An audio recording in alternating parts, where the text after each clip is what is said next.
So recently nagkaroon ng botohan diyan sa House of Representatives dahil may nag-move, no? Gawin ng zero yan program funds na yan. Pero apparently nandun pa rin 250 billion ang pinag-uusapan natin dito sa version ng General Appropriations Bill na pumasa diyan sa House of Representatives. Do you see any problem with this? Ano ba yung problema talaga when you talk about unprogrammed funds? And in this case, we're talking of 250 billion. Sige. Define muna natin ulit ano yung unprogrammed funds or unprogrammed appropriations. Actually, lagi kong sinasabi na misnomer actually tatawaging fund yung unprogrammed appropriations. Kasi sa totoo lang, hindi siya fund. Kasi nga standby authority to spend siya. O ibig sabihin, para siyang rider na supplemental budget sa taon-taon natin na General Appropriations Act. So, ang budget po natin, merong tatlong klase ng appropriations. So, kung imagine po natin tatlong buckets, so tatlong timba ang ating national budget, meron tayong automatic appropriations, yun yung mga unang kailangang ibawas na gastusin, tulad ng debt service, yung mga pambayad ng pension, utang, mga share ng LGU, yung kanilang national tax allotment, yun po yung automatic appropriations. Una po yun na binabawas pag hinahanda ang budget.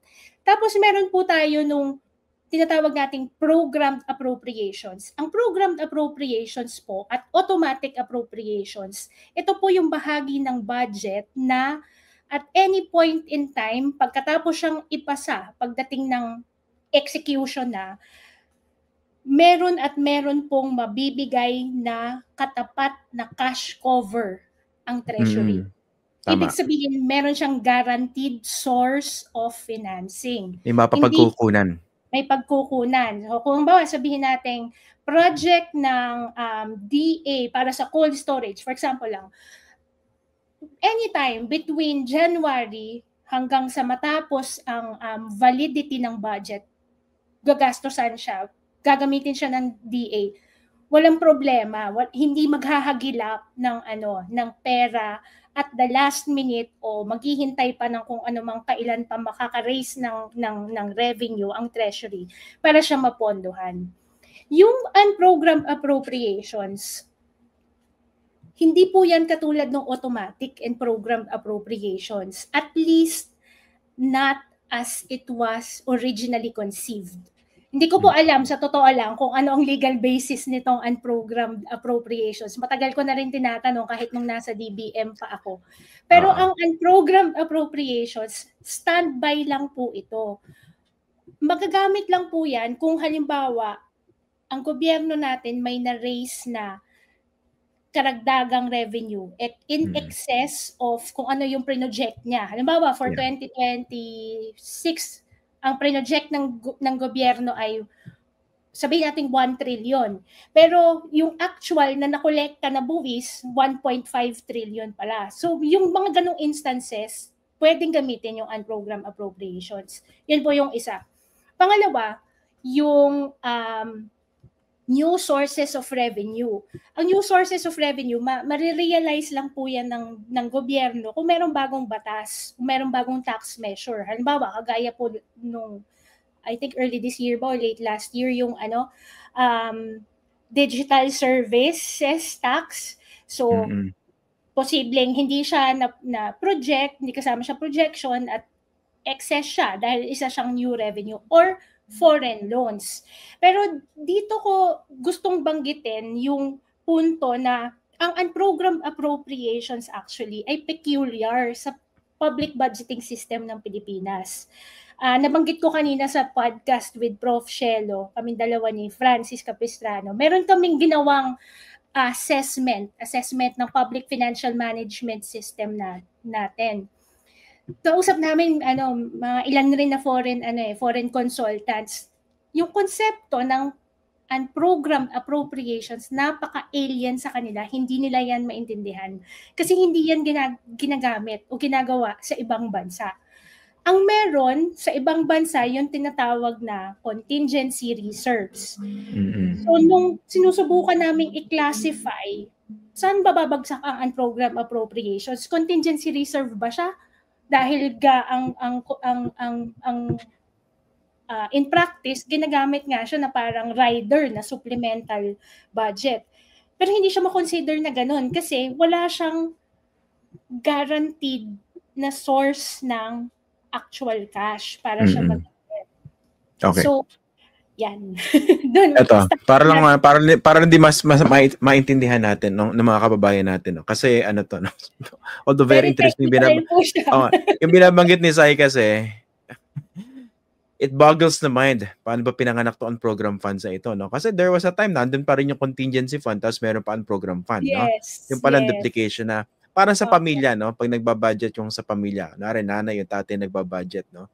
Para gumagawa ng listahan. Ito yung mga pwede nating pagkagastusan. O sige, iho. Mami, gusto kong bumili ng laptop. Pwede nating ilagay yan sa program fund. Kunwari, magkaroon ng bonus si daddy. O kaya ako si mami, pwede magkaroon ng bonus, di ba?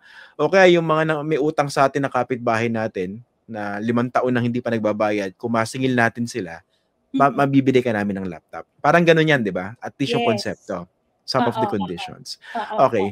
Ito, para mas maintindihan pa ng mga kababayan natin, gusto kong puntahan yung possibility na naaabuso. Hindi lang possibility. No? Nangyayari. Naaabuso yung program funds. No? Kunwari, in the context of flood control projects or infrastructure projects. Kasi tapos na yung budget process. No? Kunwari, pumasa na yung budget na napirmahan na ng Pangulo. Tapos nandyan na yung program funds. Tapos 'di ba meron siyang iba't ibang items doon na nagmumukha siyang pork barrel kasi mukhang nebulous yung pagkaka-describe ng budget doon sa program fund.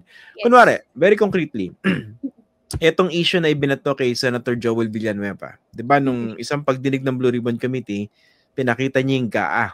Nasaan dyan yung sinasabi mong insertion ko? Tapos it turns out, I think, ang nag-point out si Senator Sherwin and then binanggit din ni Senator Ping Lacson, wala nga sa GAA yan, sa General Appropriations Act, nandun sa program. Okay. Sai, dati ka sa DBM, no? Yes. Gaano ba kadali o kahirap para sa DBM yung mag-release kunwari ng isang unprogram fund para sa, kunwari, flood control? Sa totoo lang, ang hirap niyan. Kasi nga, yung nabanggit kong kondisyon dapat may excess na revenue. So, saan manggagaling yon? Posibleng excess na mas malaki yung nakolektang buwis kaysa sa inaasahan or merong dividends ang GOCCs, mga windfall revenue ng tinatawag na windfall revenue ng GOCCs. My question is this, nabanggit mo yan, no? So, bakit pwede siyang itap to fund, let's say, a flood control project? Actually, kung iisipin mo, nandun sa provision na dapat huli yung infrastructure projects. Hindi siya dapat nauna. So actually, ang tanong dapat dyan ay, bakit flood control projects pa rin ang napondohan despite the fact na napakahaba ng listahan ng mga items sa unprogrammed appropriations. Pero paano siya nangyari? Kung matatandaan po natin, malaking controversy yung pag-sweep ng cash ng PhilHealth, pero nauna pa po dun sa cash sweep ng PhilHealth, nangyari po yung sweep ng cash din ng PDIC. So dahil ginawa yon at authorized po iyon, inauthorize ng Kongreso bilang isang rider provision sa 2024 General Appropriations Act, merong mapagkukuhaan ngayon ng executive branch. Kasi Tagalogin natin yung cash sweep para mas maintindihan ng mga viewers natin. Kinuha ng national government yung pondo ng PhilHealth. Essentially, ang nangyari, inutusan ng Kongreso ang executive branch na kuhain ng pera ng PhilHealth at PDIC. So, ginawa naman siya ng executive branch. Nung nangyari yon, hindi natin alam kung saan talaga siya ginamit ng executive branch, pero lumalabas base sa iba-ibang hearing, iba-ibang statements ng mga miyembro ng Kongreso na sa flood control pala nagamit. So 107 billion pesos daw yung pinondohan na flood control projects. Incidentally, yung 107 billion, pareho yan dun sa amount na sabi ni Kapi, piniga mula sa PDIC. So, ganon? Hindi kaya nagkataon lang? Kung unprogrammed appropriations kasi mahirap yung nagkataon lang eh. Okay, so parang ganito, kinuha sa PDIC, pinampondo ng flood control, ganon. Parang ganon ang lumalabas. Parang ganon lumalabas. Yes, kasi nga tulad ng nabanggit ko, mahirap pondohan yung items na nasa unprogrammed appropriations unless sigurado ka na meron kang pagkukuhaan. Kasi nga, standby siya eh. Standby lang siya dapat. So, but incidentally, sa 2024 budget, pinayagan yung pagkuha ng pera ng GOCCs in general. Ang alam po natin, PhilHealth and PDIC. And ang sinabi po, ang nireport po ay 107 billion yung ginamit rin for flood control. Okay. Isa pang question. Sino yung merong authority to release unprogrammed funds? Batay sa special provision na nasa General Appropriations Act, ang nagre-release kasi talaga niyan tulad ng ibang funds, DBM. Yes. Ang kaibahan po sa ibang lump sum funds, kasi essentially lump sum fund yan eh. Tulad halimbawa yung yan nga yung flood control, di naman nakalista doon sa unprogrammed appropriations yung very specific projects. So ang proseso po diyan ay DBM ang magde-determine at mag-evaluate ng request for release of funds at DBM rin ang magre-release ng funds. So paano yung proseso niya? Yung agency na may inaasahang project mula sa unprogrammed appropriations or pwede rin namang hindi nila inaasahan na meron sila from unprogrammed appropriations, magsasubmit sila ng request sa DBM. So si DBM, i-evaluate nila yan, pwede ba mag-release ng SARO, yung Special Allotment Release Order. Essentially parang po yun, ang konsepto po ng SARO ay parang isang cheque na nire-release sa mga ahensya.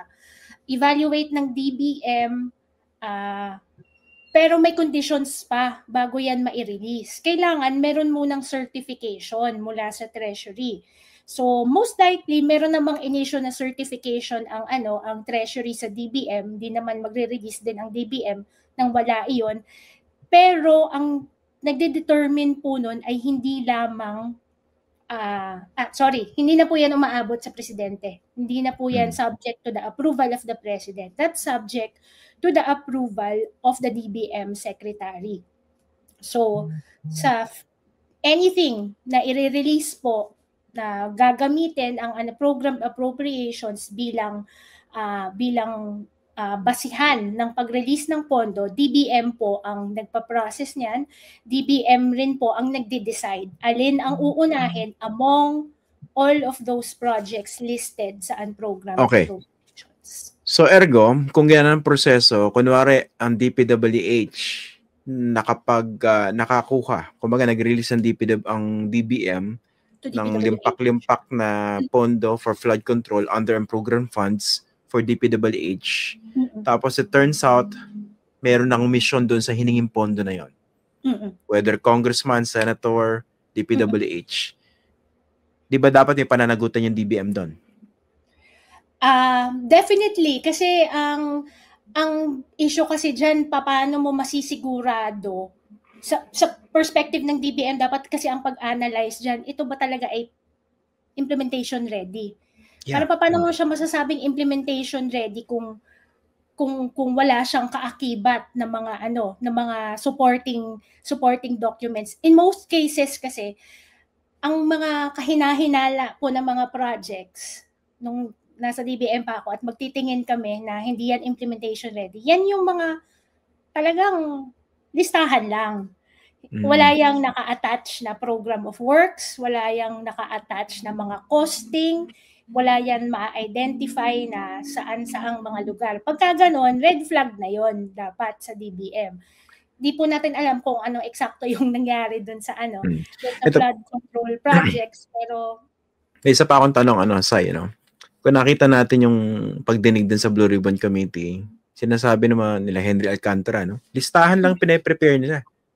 Diba? Tapos sila pa yung lumalapit kunwari doon sa politiko, sabihin, meron pang rito, mag-prepare na kami ng listahan, ganyan. Para tayo naggagaguhan dito, no? Tsaka ito pa yung, I keep on wondering about this. Bakit yung mga allocations sa mga flood control projects, for instance, bakit whole numbers? Kunwari 75 million, 75 million, 75 million. Pwede ba parehong-pareho yung allocation down to the last digit for a project na dapat magkakaiba? Hindi ba red flag na yan?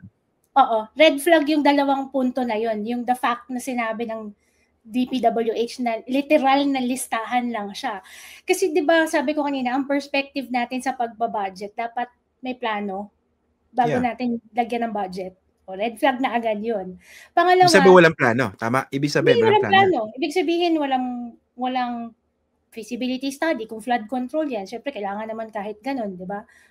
Hindi natin alam kung may detailed engineering design. Literal, nalistahan lang siya. Hindi po kasi ganun yung damang pagsusuri ng budget. Kasi dapat nga policy-based and results-based para predictable yung budget at yung implementation ng ng budget. Pangalawa, yung mga whole numbers. Red flag yan. Tinuturo ko yan sa mga sa mga analyst, sa mga bagong natututo na magbasa ng General Appropriations Act or ng NEP. Sabi ko, red flag pagka mga whole numbers yan. Kasi ang totoong mga projects na dumaan sa tamang pagpaplano, tamang programming na tinatawag sa sa government, merong mga work and financial plan, imposibleng whole number yan. Yeah. Yan, may mga eksakto yan down to the last down to the last centavo kasi cost estimates yan. So itong mga ito literal na hugot sa hangin yung mga amounts. Pag ganyan yung nakita mo, and then several projects in different locations na pareho ang amount, paano mangyayari yun? Yun palang red flag, no? Kung baga nandun yung posibilidad, high possibility na pwede magkakaroon ng kapitan dyan, hindi ba? Yes. Yes. Wow.